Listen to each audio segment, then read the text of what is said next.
एक पल दूर न रहत रही, साथ न छूटी कहत रही।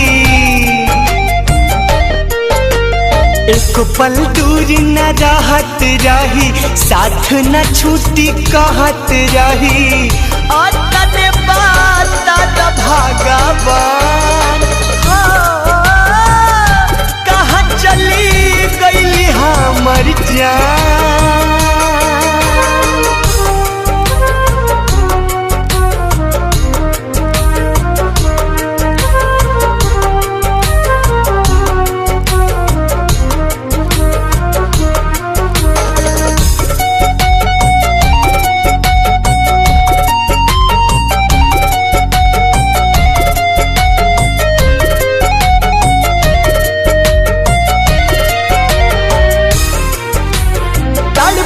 होई है हमारा बिना,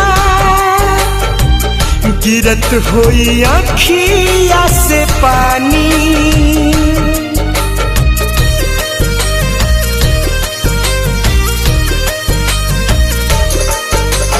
जाने कवना हाल में होई है,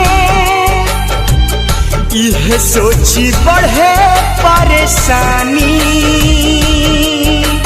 ना मिली है तो जी ना पाई, उनका बिना हम मर जाई।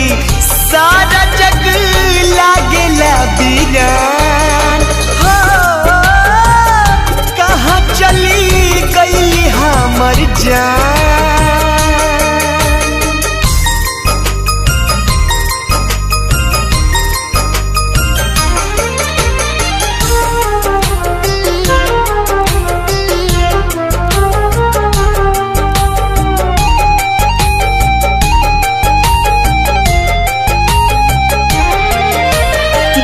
बन खोजनी ताल तलैया, कतही नयली नजरिया।